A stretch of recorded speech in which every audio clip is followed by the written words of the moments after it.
Hello, my friends, and welcome back. We got a little problem here. Not we, but Ukraine's got a little problem, and I think Macron of France has got a little problem.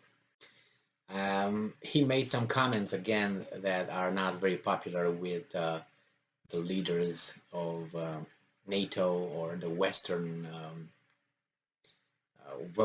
Bloc, if you want to call it a way, collective West. Definitely not with Ukrainians.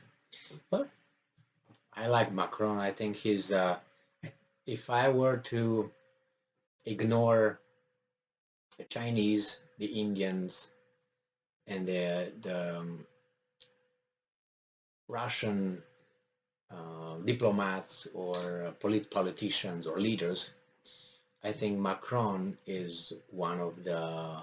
I think he is the best the West has as a politician. I don't think anybody. I'm not considering Erdogan being West, but just saying I don't see anybody as good as Macron, but not because Macron is fantastic. He's good, but the competition is has a very low bar. So he competes with Boris Johnson, Olaf Scholz, Biden. Oh my God! And we have also the Prime Minister of Hungary, Viktor Orban, who's fantastic. But I'm talking about the guys who really could have an influence on things. So this article comes from Reuters from today, June 15th, 2022, and this is the title.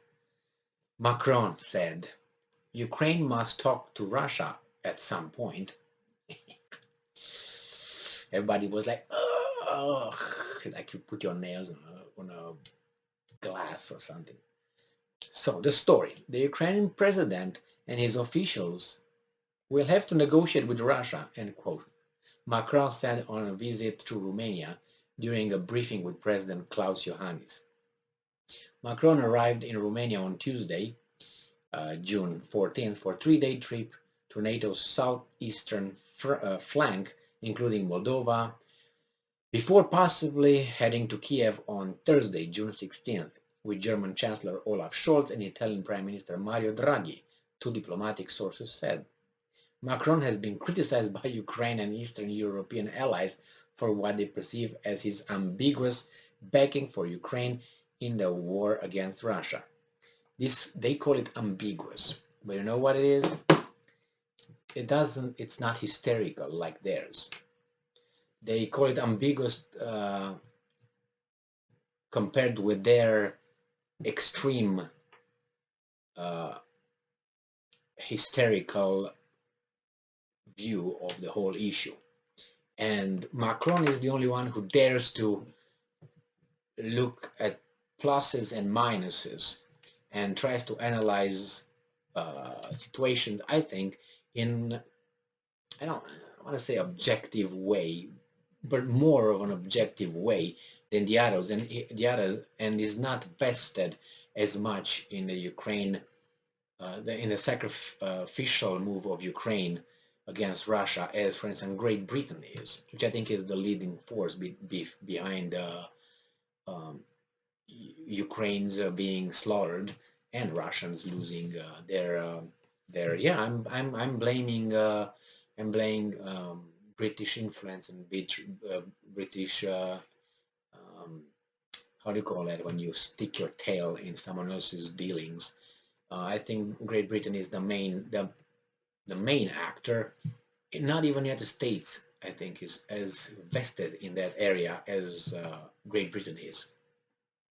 Doesn't surprise me at all. I'm just by the way, and their state. First, I'm not talking about Poland, who's a very, I'm not talking about the Baltic states. These are just speakers, and the people behind with the microphone that you hear them in the speakers are Great Britain and a little bit United States. That's it. These are the ones, the two. There's no France, there's no Germany, there's no the bottom feeders that I mentioned. No, and France is looking at is not joining the hysteria, and is looking in a diplomatic way more than in a destructive way. The United States was clear. we're gonna make Russia weak. Why? Because it's our adversary, planetary adversary. So what do you want? They didn't say quite like that, but they say we will make Russia weak. Okay, so that's what they're gonna do. Make it weak. Great Britain gonna do the same thing, but the thing with Great Britain is um, it, it Great Britain is forgetting something. Uh, and I'm not saying this in a bad way, and it's not me saying this. There are historians saying this, analysts saying that, and I agree with their assessments and books. And um, Great Britain acts like an empire that used to be, but the empire ended really bad after the Second World War, bankrupt. It was bad, and if you want to go even further, it lost its what the Europeans lost the colonies. It's just that's how it was. Great Britain is not what it used to be, but they act like they act like they are still there. They are strong, one of the strongest, but sometimes they get ahead of themselves, and it looks ridiculous. And the thing is, they have one of the advantages that Great Britain has is that it has a small land mass, very small. The island is small. That means it can be taken care of in 2 minutes, 3 minutes, all of it, without being able to retaliate. You know what I mean? So it's very vulnerable from that perspective. It likes this kind of, a guerrilla war, or better put, having other people fight their war. Look what's going on here. Macron wants to talk. Macron wants to stop this. The other ones are, no, no, no, no. We're going to give them weapons, and we're going to use our weapons. We're going to make a profit, and they're going to die for us. The Americans also provide now intelligence information for the Ukrainians to use their multiple rocket launchers so they hit the targets right. So it's basically, how should I put it? It's like you have a child playing on a computer game, and you tell or plays chess, but he's just merely moving the pieces on the chess table, and you tell him what to do. Don't do that. Now you do this. Wait a little bit. Okay, do this, and he's just moving it. And the other one slaps him over his hands. He gets slapped. That's all. That's Ukraine. Ukraine is going to have losses and uses what these guys give them. Yeah, it's help. It's in this case, the Ukrainians say, okay, that's help. That's good. But my point is that this the whole thing that we have now in Ukraine could have been avoided. That's my assessment. And Macron's the same. I think he was just one voice, him and Scholz at that time, Merkel, that could not oppose Great Britain in the Minsk agreements. Nobody pushed Ukraine to implement anything in the Minsk agreements for what, 8 years? So then what do you expect? The Russians told them, hey guys, what are you doing? What are you doing? Nothing, nothing, nothing. And then the red line, and the time ran out, and we have this. It seems like they let it, and not it seems like. I'm very much inclined to believe that this was they wanted. I mean, signs like this were with Syria, and not only with Syria. When they dragged Russia into Syria, and not only dragged it, they had to act. Russians had to act there. It was in their backyard. The same, not really backyard, but anyway, Georgia, South Ossetia, Abkhazia, those were in Russia's backyard. That was one of the provocations. Remember what happened in Transnistria? Yeah, there was a Russian, Caucasus. Nevertheless, I think Macron is the only one who really looks ahead at a diplomatic. These guys don't want to solve it, in my assessment.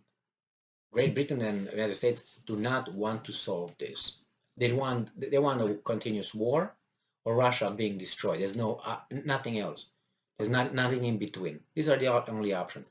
Either Russia somehow disappears and Putin dies or whatever, and eventually go back where they came from and become Russia of 1991 until 1999. the perfect Russia for them. That or a continuous war, and they just stay outside and say, "Hey, move that, okay, move the queen now, okay, switch that."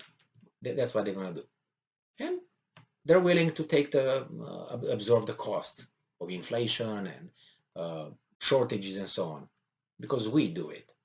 And they say, "Well, it's Putin. What can we do?" Yeah, but you. Anyway, it's like a circle right here. And Macron doesn't want that. Macron wants things solved and say, how can we solve it? Continuous war? What's that? All right, is that what it's going to be? Oh, we want to destroy Russia. Okay, he's going to be pushed in a corner. What do you think he's going to do? That's why he said, don't humiliate Putin. Might do something. And not only that, he says that because he thinks of the First World War, how Germany was humiliated. And then it led to the Second World War because of the grievances and all the pain the German nation had observed because of that. Remember, we all say Germany lost the war, but it was not Germany's war. The First World War, it was not Germany's war. Look at it however you want. It was Austria-Hungary and Serbia.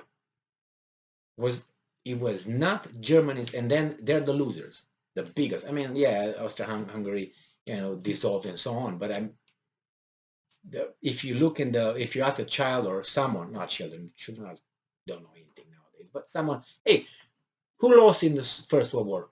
Germany. Why? Because Germany was the strongest, but it was not the initiator. It was not the guy who said, okay, now we're going to do this.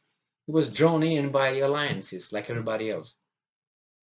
Anyway, thank you very much for being with me again today. Stay strong, stay smart, look for the truth, and be just.